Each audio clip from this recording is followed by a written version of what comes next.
पत्थर की इमारत के बाहर एक अजीब से चेहरे वाली महिला बैठी थी, जिसके चेहरे पर कोई भाव नहीं था। जैसे ही उसकी नजर राज ऋषि सुदर्शन पर पड़ी, वो अपने पैरों पर खड़ी हो गई और उसने अभिवादन के लिए हाथ जोड़ लिए। राज ऋषि सुदर्शन ने कहा, इस बच्चे को रसोई विभाग में भेज दो। इतना कहकर राज ऋषि सुदर्शन बिना कन्हैया पर कोई ध्यान दिए फिर से प्रकाश की एक किरण में बदल गए और वहां से दूर चले गए। जब अजीब चेहरे वाली महिला बिंदु ने रसोई विभाग का नाम सुना तो वो सदमे में आ गई। उसने तुरंत चौंकते हुए कन्हैया को ऊपर से नीचे तक देखा, फिर बिना कुछ कहे उसे एक बैग दिया जिसमें रसोइयों की वर्दी और अन्य सामान थे। फिर वो औरत कन्हैया को इमारत से दूर एक रास्ते की ओर ले गई। साथ ही शंभाला के कुछ बुनियादी नियमों और रीति रिवाजों को समझाने लगी, जिन पर कन्हैया ने कोई ध्यान नहीं दिया। वो तो बस इस नई दुनिया, नए शहर में आकर थोड़ा उत्साहित और थोड़ा घबराया हुआ था, इसलिए वो अपने आसपास के इलाके को देख रहा था। जिस रास्ते पर वो चल रहे थे, वो रास्ता हरे चूने के पत्थर से पक्का किया गया था और कई इमारतों और आंगनों से होकर गुजरा था। पौधों और फूलों की सुगंधित खुशबू हवा में भरी हुई थी और पूरी जगह एक दिव्य स्वर्ग की तरह लग रही थी। जैसे ही कन्हैया ने चारों ओर देखा तो उसका दिल तेजी से धड़कने लगा और उसकी पिछली घबराहट कम होने लगी। उसने मन ही मन कहा, मानना पड़ेगा, ये जगह वाकई में शानदार है और मेरे गांव से तो 1000 गुना ज्यादा बेहतर है। यहाँ का तो नौकर भी गांव के मुखिया जी से बेहतर जिंदगी जीता होगा। अगर यही नौकर बनकर भी मुझे अमर होने का मौका मिला तो चलेगा। जियो राज ऋषि सुदर्शन, जियो। थोड़ा और आगे बढ़ने के बाद कन्हैया की आंखें हैरानी से चौड़ी होने लगी, क्योंकि आसपास के नजारे और भी अधिक शानदार होते जा रहे थे।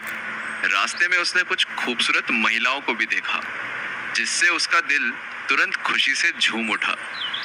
जल्द ही कन्हैया बहुत ज्यादा उत्साहित हो गया, और ऐसा इसलिए था क्योंकि कन्हैया ने उस जगह को देख लिया था जो उसे अपनी मंजिल लग रही थी। रास्ते के अंत में एक 7 मंजिला इमारत थी जो क्रिस्टल की तरह चमक रही थी। कन्हैया ने उत्साह से पूछा, बड़ी बहन, क्या हम पहुंच गए? बिंदु ने शांत भाव से उत्तर दिया, हाँ, लगभग। इतना कहने के बाद उसने बगल में एक छोटे से रास्ते की ओर इशारा किया और कहा, हमें उस तरफ जाना है। कन्हैया ने उस दिशा में देखा जिस तरफ वो इशारा कर रही थी। वहां उसे बेतरतीब ढंग से बनी छप्पर वाली झोपड़ियों से घिरा बजरी वाला एक कच्चा रास्ता दिखाई दिया। उन छप्पर वाली झोपड़ियों को देखकर ऐसा लग रहा था कि वो किसी भी पल बिखर सकती हैं। साथ ही उस इलाके से एक अजीब सी महक भी आ रही थी। ये सब देखकर कन्हैया रोना चाहता था, लेकिन ऐन वक्त पर उसकी आंखों ने उसे धोखा दे दिया और उसके आंसू ही नहीं आए। खैर, अभी भी आशा की एक किरण पकड़े हुए उसने बिंदु से पूछा, बड़ी बहन, आपने अभी गलत दिशा की ओर इशारा कर दिया। मुझे लगता है शायद आप इस क्रिस्टल वाली इमारत की ओर इशारा करना चाहती थी। बिंदु ने एक बार फिर से कन्हैया को ऊपर से नीचे तक देखा, फिर वापस क्रिस्टल वाली 7 मंजिला इमारत को देखा, फिर बिना किसी भाव के कहा, नहीं। जब कन्हैया ने उसकी प्रतिक्रिया सुनी तो उसके मन का सारा उत्साह गायब हो गया और उसने मन ही मन कहा, इस राज ऋषि सुदर्शन को मैं छोड़ूंगा नहीं। कमीने ने सपने दिखाए स्वर्ग के और पटक दिया इस झुग्गी बस्ती में। ये तो वही बात हुई कि छोटी गंगा बोलकर गंदे नाले में डुबकी लगवा दी। लगता है मेरे पूर्वजों ने इसके खाने में मिर्ची बहुत डाली होगी, उसी का बदला ले रहा है कमीना मुझसे। कोई बात नहीं बेटा, एक बार मैं अमर हो जाऊं, फिर तुझे भी देख लूंगा। मन ही मन इतना कहने के कुछ ही देर बाद कन्हैया की नजर उस जर्जर रास्ते के अंत पर पड़ी, जहां उसने कई विशाल काली कढ़ाइयों को इधर उधर भागते हुए देखा, जिसे देखकर वो चौंक गया। लेकिन फिर उसे एहसास हुआ कि ये कढ़ाइयां वास्तव में कई अविश्वसनीय रूप से मोटे लोगों की पीठ से जुड़ी हुई थी।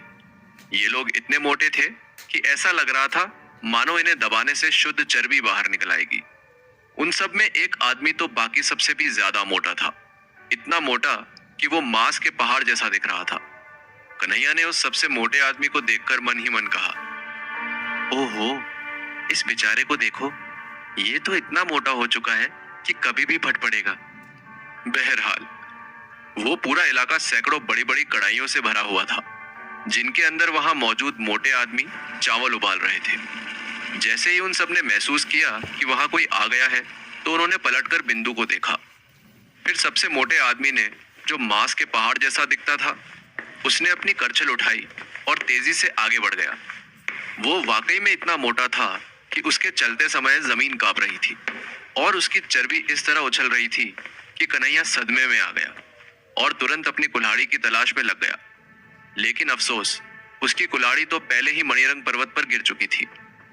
कन्हैया इसके आगे कुछ सोच पाता, तब तक वो मांस के पहाड़ जैसा मोटा आदमी उसके करीब आ गया और उत्साह से चिल्लाया, मेरी झोपड़ी की छत पर आज सुबह से कौवे सुंदर गीत गा रहे थे।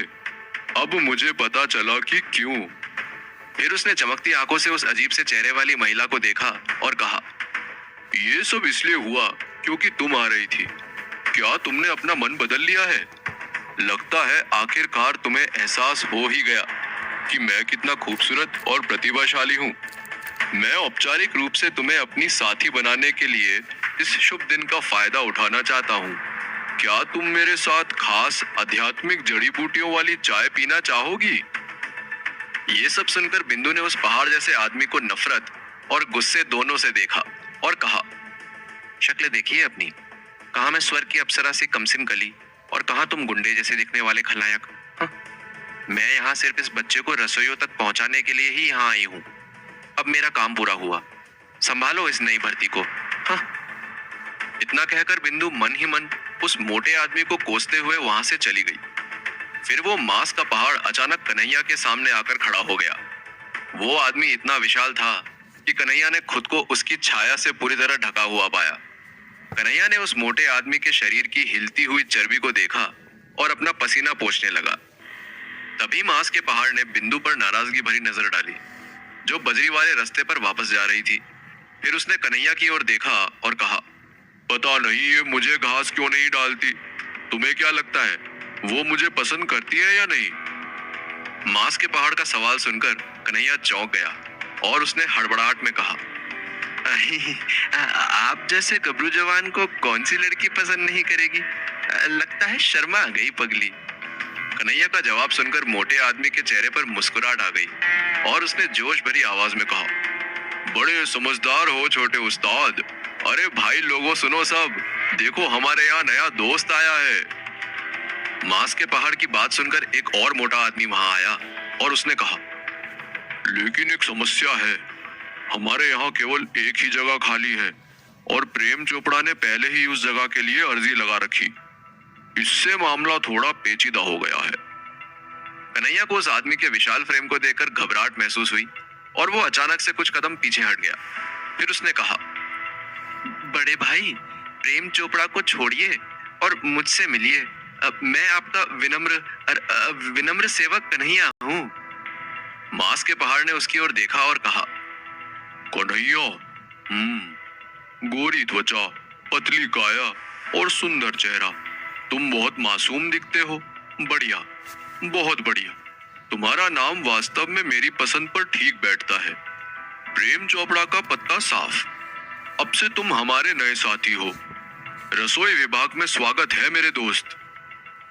इतना कहकर उस मांस के पहाड़ ने कन्हैया के कंधे को थपथपाया, जिससे कन्हैया लगभग उड़कर किनारे जा गिरा। कन्हैया ने एक गहरी सांस ली और सोच समझकर ऊपर देखा और विनम्रता से पूछा, आपका नाम क्या है बड़े भाई?